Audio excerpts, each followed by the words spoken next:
ఇల్లు లేని పేదలకు తెలంగాణ డిప్యూటీ సీఎం బట్టి విక్రమార్క శుభవార్త చెప్పారు. తెలంగాణలో త్వరలోనే మున్సిపాలిటీలలోనూ ఇందిరమ్మ ఇల్లు మంజూరు చేస్తామని తెలిపారు. అలాగే తెలంగాణలోని గ్రామీణ ప్రాంతాల ప్రజల కోసం 4.5 లక్షల ఇల్లు నిర్మించినట్లు బట్టి విక్రమార్క తెలిపారు. స్థలం ఉన్న లబ్ధిదారులకు ఇందిరమ్మ ఇల్లు, స్థలం లేని వారికి G+2 తరహాలో నివాసాలు నిర్మించిస్తామని డిప్యూటీ సీఎం వివరించారు. కాంగ్రెస్ ప్రభుత్వం తెలంగాణలోని అన్ని వర్గాల సంక్షేమం, అభ్యున్నతి కోసం పనిచేస్తోందని ఆయన అన్నారు. రాష్ట్ర అభివృద్ధి తమ ధ్యేయమన్నారు. మరోవైపు తెలంగాణ ప్రభుత్వం ఇందిరమ్మ ఇళ్ల నిర్మాణాన్ని ప్రతిష్టాత్మకంగా తీసుకుంది. అయితే సగానికి పైగా జిల్లాలలో నిర్మాణ పనులు మందకోడిగా జరుగుతున్నాయి. 2025-26 ఆర్థిక సంవత్సరానికి సంబంధించి ఇందిరమ్మ ఇళ్ల పథకం కింద మంజూరైన ఇళ్లలో 53% మాత్రమే పురోగతిలో ఉన్నాయని లెక్కలు చెబుతున్నాయి. ఇందిరమ్మ ఇళ్ల పథకం రెండో విడతలో ఏప్రిల్ నుంచి మళ్లీ నియోజకవర్గానికి 3,500 ఇళ్లను కేటాయిస్తున్నారు. మరోవైపు 2025-26 ఆర్థిక సంవత్సరంలో హైదరాబాద్ని మినహాయించి తెలంగాణ వ్యాప్తంగా 3,69,014 ఇళ్లను కేటాయించారు. ఇందులో 2.5 లక్షల ఇళ్ల గ్రౌండింగ్ పూర్తయింది. మిగతా ఇళ్లు వివిధ దశలలో ఉన్నాయి. మరోవైపు ఇందిరమ్మ ఇళ్ల పథకంలో భాగంగా తెలంగాణ ప్రభుత్వం ఇల్లు కట్టుకుంటున్న లబ్ధిదారులకు ఇప్పటి వరకు 4,000 కోట్ల రూపాయలకు పైగా నిధులను విడుదల చేసింది. తెలంగాణ హౌసింగ్ కార్పొరేషన్ నుంచి ఈ నిధులు విడుదల చేస్తున్నారు. అయితే ప్రభుత్వం నిధులు విడుదల చేస్తున్నప్పటికీ చాలా మంది లబ్ధిదారులు ఇళ్ల నిర్మాణంలో ఇబ్బందులు పడుతున్నారు. ఇసుక కొరత కూడా ఇందుకు కారణంగా తెలుస్తోంది. అలాగే ఇటుక, ఉక్కు, సిమెంటు ధరలు పెరగడం కూడా ఓ కారణంగా భావిస్తున్నారు. కొన్ని ప్రాంతాలలో ఇందిరమ్మ ఇళ్ల బిల్లుల చెల్లింపులో పలు సమస్యలు కూడా తలెత్తుతున్నాయి. ఈ కారణాలతో ఇందిరమ్మ ఇళ్ల నిర్మాణం ఆశించినంత వేగంగా జరగడం లేదని తెలుస్తోంది. రైతు భరోసా నిధుల పంపిణీ కోసం తెలంగాణ ప్రభుత్వం మొత్తం 9,000 కోట్ల రూపాయల రుణం తీసుకునేందుకు ఇండెంట్ పెట్టింది. ఈ రుణాన్ని వేరువేరు కాల పరిమితులతో తీసుకోనున్నారు. 13 ఏళ్ల కాల పరిమితితో 2,000 కోట్ల రూపాయలు, 16 ఏళ్ల కాల పరిమితితో మరో 2,000 కోట్లు, 21 ఏళ్ల కాల పరిమితితో 2,500 కోట్ల రూపాయలు, అలాగే 27 ఏళ్ల కాల పరిమితితో మరో 2,500 కోట్ల రూపాయల రుణం తీసుకునేలా ప్రణాళిక సిద్ధం చేశారు. ప్రభుత్వ వర్గాల సమాచారం ప్రకారం ఈ రుణం ఈ నెల 10వ తేదీన ప్రభుత్వ ఖాతాలో జమ కానుంది. ఆ తర్వాత రైతు భరోసా నిధుల పంపిణీపై స్పష్టత వచ్చే అవకాశం ఉంది. రైతుల ఖాతాల్లో డబ్బులు ఎప్పుడు పడతాయన్న అంశంపై చాలా రోజులుగా ఎదురు చూస్తున్న రైతులకు ఈ వార్త కొంత ఊరట కలిగిస్తోంది. ఇక రైతు భరోసా పథకం విషయానికి వస్తే ఎకరాకు 6,000 రూపాయల చొప్పున సహాయం అందిస్తామని ముఖ్యమంత్రి రేవంత్ రెడ్డి ఇప్పటికే ప్రకటించిన సంగతి తెలిసిందే. అయితే మున్సిపల్ ఎన్నికల తర్వాత ఈ నిధులను విడుదల చేస్తామని ప్రభుత్వం స్పష్టంగా తెలిపింది. అందువల్ల ఎన్నికల ప్రక్రియ పూర్తయ్యాక రైతు భరోసా అమలు ప్రారంభమయ్యే అవకాశం ఉందని అధికారులు చెబుతున్నారు. రైతు భరోసా నిధులు రైతులకు ఎంతో ఉపయోగపడతాయి. విత్తనాలు కొనడం, ఎరువులు, కూలీల ఖర్చులు వంటి అవసరాలకు ఈ డబ్బులు తోడ్పడతాయని రైతులు ఆశిస్తున్నారు. ముఖ్యంగా యాసంగి పంట కాలంలో పెట్టుబడి భారం తగ్గుతుందని భావిస్తున్నారు. రైతు భరోసా నిధుల కోసం ప్రభుత్వం తీసుకుంటున్న చర్యలు రైతుల్లో కొత్త ఆశలు రేపుతున్నాయి. ఈ నెల 10 తర్వాత పరిస్థితి ఎలా ఉంటుందో, రైతుల ఖాతాల్లో డబ్బులు ఎప్పుడు జమ అవుతాయో చూడాల్సి ఉంది. రైతులు మాత్రం ప్రభుత్వ ప్రకటనలపై ఆశతో ఎదురు చూస్తున్నారు. బంగారం, వెండి కొనుగోలుకు సిద్ధమవుతున్నారా? అయితే మీకు బిగ్ షాకింగ్ న్యూస్. బంగారం, వెండి ధరలు ఒక్కసారిగా పెరిగాయి. గత 3 రోజుల వరకు భారీగా తగ్గిన వీటి ధరలు మళ్లీ పెరుగుతున్నాయి. అంతర్జాతీయ మార్కెట్లో ధరలు పెరగడం దేశీయంగా ప్రభావం చూపించింది. వచ్చే వారం నుంచి భారతదేశంలో పెళ్లిళ్ల సీజన్ మొదలవుతుంది. అలాగే శివరాత్రి, ఉగాది, శ్రీరామనవమి వంటి పండుగలు సైతం ఉన్నాయి. బంగారం కొనుగోలు చేసేందుకు చాలా మంది సిద్ధమవుతుంటారు. ఇలాంటి పరిస్థితుల్లో బంగారం, వెండి ధరలు మళ్లీ భారీగా పెరుగుతుండడం వారిని ఆందోళనకు గురిచేస్తోంది. ఆదివారం బంగారం, వెండి ధరలు స్వల్పంగా పెరిగాయి. మరోవైపు అంతర్జాతీయ మార్కెట్లోనూ గోల్డ్ రేట్ పెరిగింది.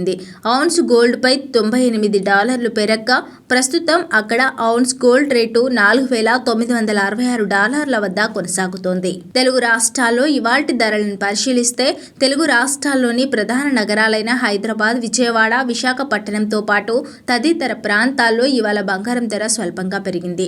దీంతో హైదరాబాద్, విజయవాడ, విశాఖపట్నంలో 10 గ్రాముల 22 క్యారెట్ల పసిడి ధర 1,43,550 వద్దకు చేరగా 24 క్యారెట్ల ధర 1,56,600కు చేరింది. దేశ రాజధాని ఢిల్లీలో 22 క్యారెట్ల 10 గ్రాముల బంగారం ధర 1,43,700 కాగా 24 క్యారెట్ల ధర 1,56,750కి చేరింది. ముంబై, బెంగళూరు, చెన్నై నగరాల్లో 10 గ్రాముల 22 క్యారెట్ల పసిడి ధర 1,43,550కి చేరగా 24 క్యారెట్ల ధర 1,56,500 వద్ద ఉంది. ఇవాల్టి వెండి ధరలు ఇలా ఉన్నాయి. హైదరాబాద్, విజయవాడ, విశాఖపట్నంలో ఇవాళ వెండి ధర స్వల్పంగా పెరిగింది. దీంతో ఆయా నగరాల్లో కిలో వెండి ధర 2,85,000కు చేరింది. ఢిల్లీ, ముంబై, బెంగళూరు నగరాల్లో కిలో వెండి రేటు 2,80,000 వద్ద కొనసాగుతోంది.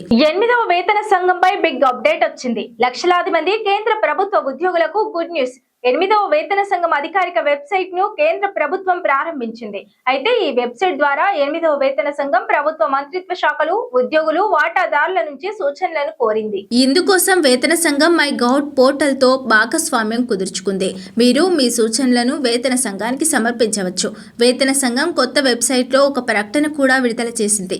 మెరుగైన అవగాహన కోసం 8వ కేంద్ర వేతన సంఘం అభిప్రాయాలను కోరుతోందని వేతన సంఘం ప్రకటనలో పేర్కొంది. అధికారిక వెబ్ పోర్టల్లో 18 ప్రశ్నల ప్రశ్నాపత్రం అందుబాటులో ఉంది. మంత్రిత్వ శాఖలు, విభాగాలు, రాష్ట్రాలు, కేంద్రపాలిత ప్రాంతాలు, ప్రభుత్వ ఉద్యోగులు, కేంద్రపాలిత ప్రాంతాల ఉద్యోగులు, న్యాయ అధికారులు, కోర్టుల అధికారులు, ఉద్యోగులు, నియంత్రణ సంస్థల సభ్యులు, సేవలందించే లేదా రిటైర్డ్ ఉద్యోగుల సంఘాలు లేదా సంఘాలు, పెన్షనర్లు, పరిశోధకులు, విద్యావేత్తలు, వ్యక్తుల నుంచి అభిప్రాయాలను ఆహ్వానిస్తున్నట్లు పే కమిషన్ పోస్టులో పేర్కొంది. తెలంగాణ రైతులకు శుభవార్త. రైతు భరోసా పథకంపై కీలక అప్డేట్ వచ్చింది. యాసంగి సీజన్ కు సంబంధించి రైతు భరోసా నిధుల విడుదలకు తెలంగాణ ప్రభుత్వం చర్యలు చేపడుతోంది. అందుకోసం బహిరంగ మార్కెట్ నుంచి తెలంగాణ ప్రభుత్వం పెద్ద మొత్తంలో రుణం తీసుకోనున్నట్లు తెలిసింది.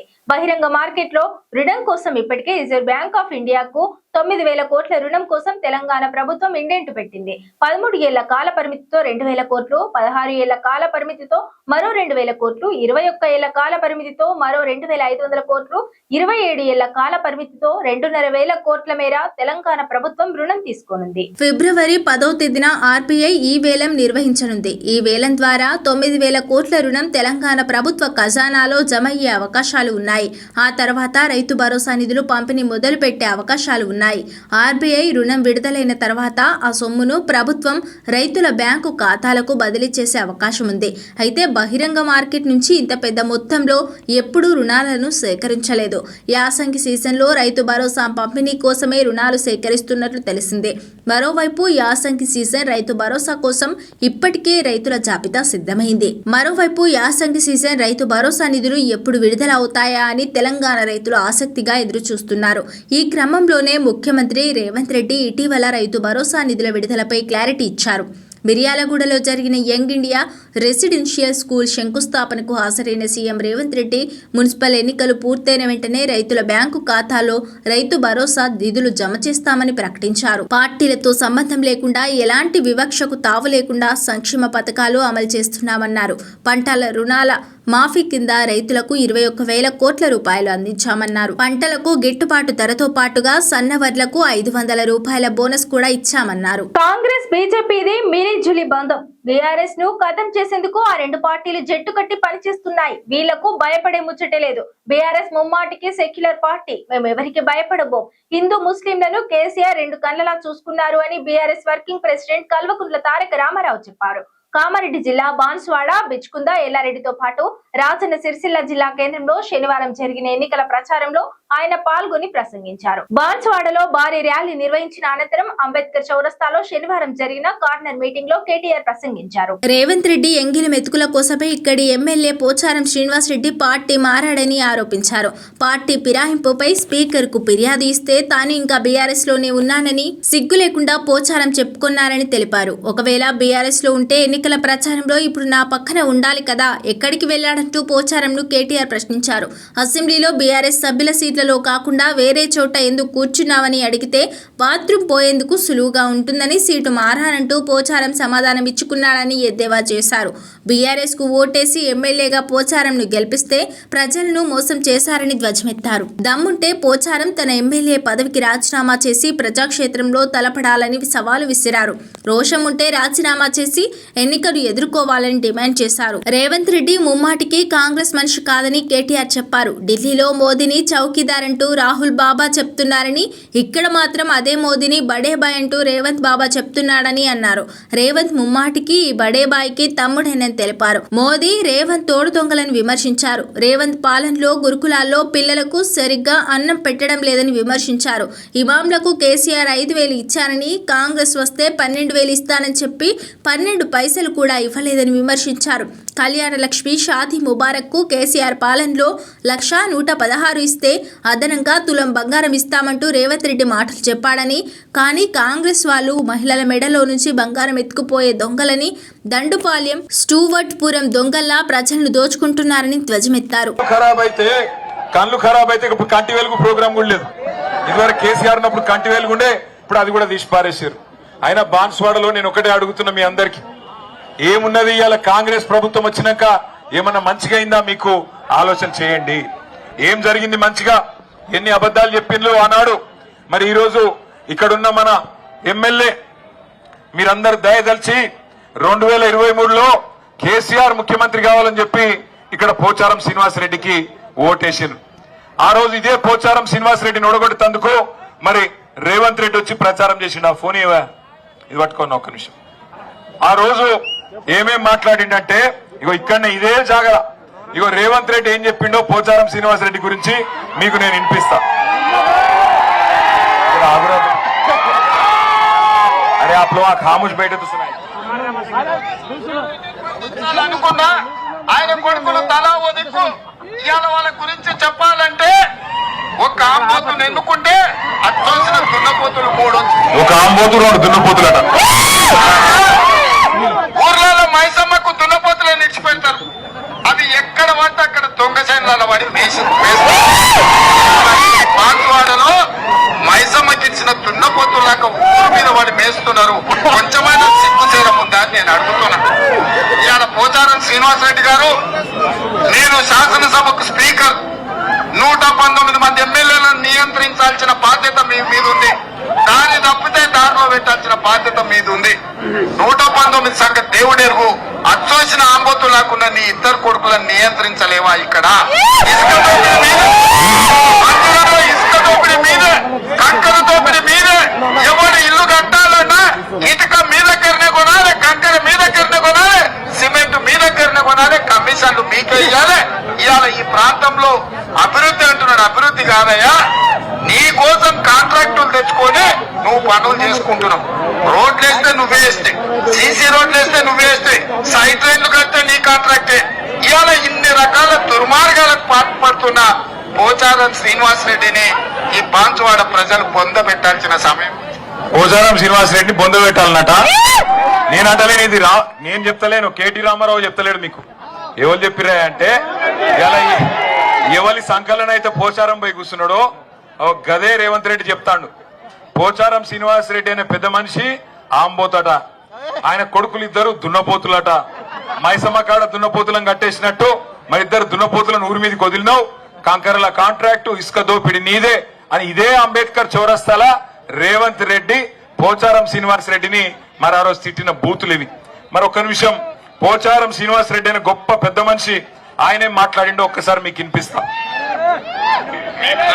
జన్మలు మరవలేం సార్, ప్రాణం ఉన్నంత వరకు